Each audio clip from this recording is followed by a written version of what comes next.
Now today, Kawasaki announced a new 2024 update to their super popular 600 Supersport pocket rocket, the ZX-6R. And this will be music to the ears of Supersport lovers because this bike was actually discontinued here in the UK and Europe in 2021 owing to ever stricter emissions regulations in the form of Euro 5. 25 years it had been in production, and so it's great to see it back. And so here are the 6 key things that you need to know about it. So yes, the 636cc liquid-cooled inline-4 engine of course makes a return, but they've had to make a few tweaks to ensure that it will get through those emissions tests now. Now Kawasaki specifically cite revised cam profiles and revised intake funnels, as well as a new exhaust header and collector pipe, which they say also help to boost low to mid-range performance, so perhaps a little bit more torquiness now. But really this bike is all about revvy top-end power, and that's what it makes. 127 horsepower peak up at 13,000 RPM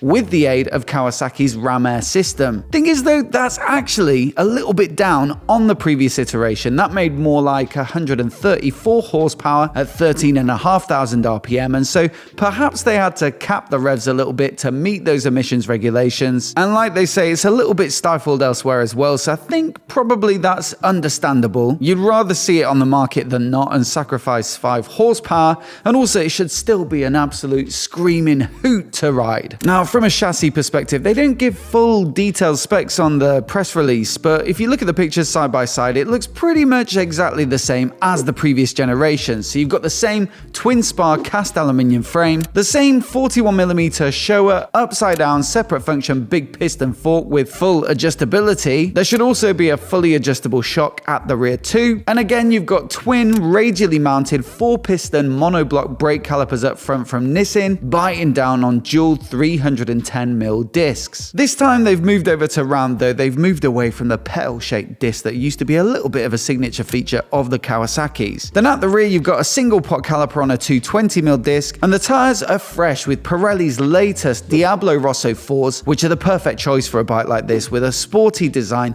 that still incorporates a few road-friendly features that accommodate both wet and dry use. Now I'd expect the seat height to come in at the same, so 830mm, so the ergonomics will be sporty and low at the front, and the weight's going to be roughly the same as well. The previous gen was 196 kilograms curb, so nice and slender, although you might see a little bit of a jump here because the more restrictive exhaust system, most bikes now have plenty of precious metals in the catalyzer to scrape through the emissions, and so that does tend to add, a kilogram or two. What they have been more explicit about though is the new front end, which they say has the distinctive ninja face with its purposeful aggressive lines. It also gets the mini aero winglets, which are integrated into the fairings. No claims about front end downforce in the press release here, so I'd expect it to be minimal, but I guess they do add a little bit to the looks. And they also say this new front fairing now accommodates a hybrid projector and reflector headlight for the first time, which completes an all LED lighting package. It's also worth adding that the windscreen now gets some cutouts, and they say that'll reduce buffeting,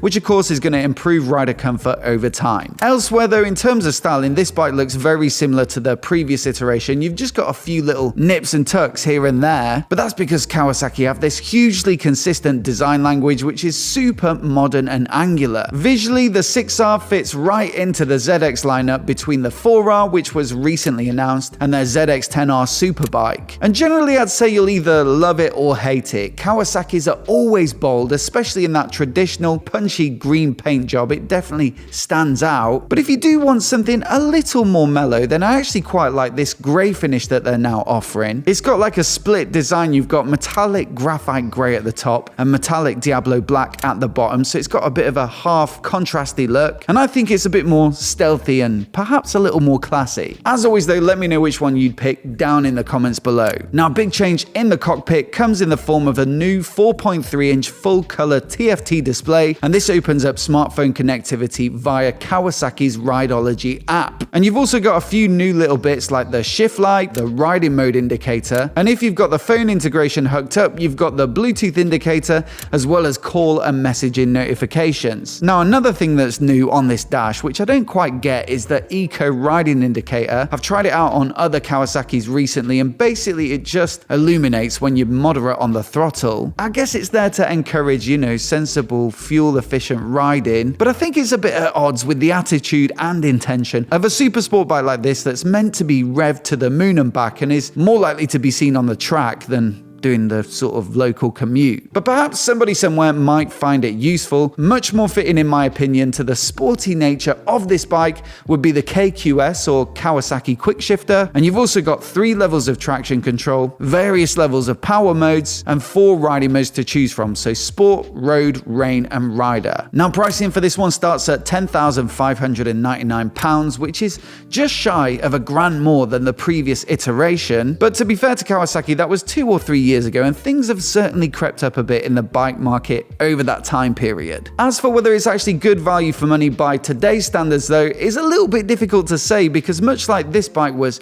discontinued for a while, so have all the closest rivals, and they haven't made a comeback. So the Honda CBR 600RR, the Yamaha R6, and the Suzuki GSX R600, they're all gone. And so really, if you're talking about the true competition, this is pretty much in a field of one. The closest stuff would possibly be the Honda CBR 650R, which is also an inline 4, but it's a lot more chilled out and relaxed and road biased, and that's reflected in the more chilled out price of $8,500. Slightly more aggressive in the riding position is the Yamaha R7, that comes in at $8,910, but I don't think you can realistically consider it a true competitor for this bike, because the parallel twin engine only makes 72 horsepower, which is not far off half. Really, the closest thing on the market is the Aprilia RS660, and that comes in at $10,300. Again, I wouldn't say it's as peaky and aggressive as the Kawasaki, but it is the closest in terms of performance. And then maybe you've got to consider that people might want to move over from something like a middleweight naked, like the Triumph Street Triple RS. That comes in at $11,295. Very similar in terms of performance. The output is pretty much the same, but if you want something with a proper sports bike riding position and a bit more track focused than the fairing, then the ZX-6R actually might be quite tempting. But either way, $10,500-ish looks about right. Now, this bike will be available in dealers from October this year, so do let me know what you think of it down in the comments. And if you haven't already seen it, here's our full rundown of its recently announced smaller sibling, the ZX-4R. Many thanks for watching today, and we'll see you in the next one.